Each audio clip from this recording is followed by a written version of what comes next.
濕毛巾咯，手匙啦，電話咯。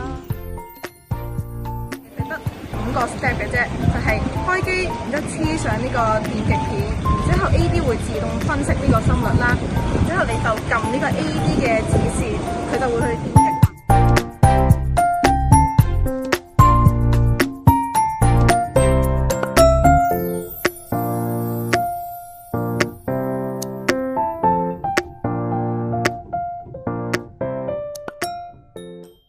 咩叫做重傷？緊急傷職，呢隻係咩啊？燒熱火啊，燒頭傷啊，瞓覺。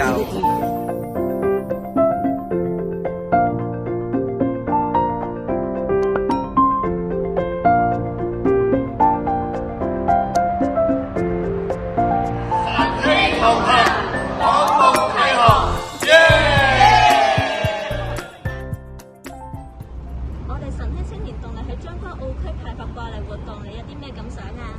多謝你先啊！我同大家介紹一下，我係梁翠瑩啦，大家可以叫我翠瑩嘅。學到點樣去到同人哋溝通啊，甚至乎其實係可以去到問候到呢個社區裏邊嘅公公婆婆嘅。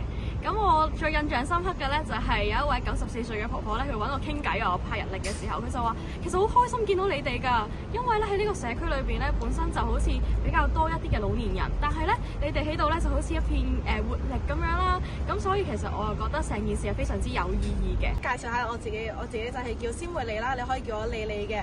一開始我好驚，但係見到咁多位師兄師姐嘗試，咁我都試下將個日曆遞俾公公婆婆喺手上面，而係好熱情咁樣去接受我嘅日曆啦，仲要拖住我隻手同我講：哇，多謝你啊！我一定會掛喺屋企㗎。然之後呢個都令我嘅自信心真係上升咗好多，我都提升咗我嘅溝通能力。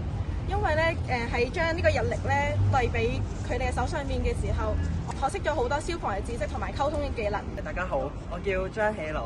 當我派呢一個掛曆俾佢哋嗰陣時咧，我會同佢哋講身體健康啊，馬到成功，而佢哋會同翻我講翻呢一啲祝福，咁就令到我覺得好有親切感啦。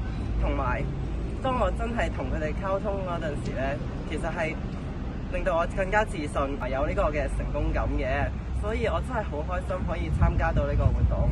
另外，我亦都衷心咁感謝翻 Ricky 主席俾個機會我，多謝。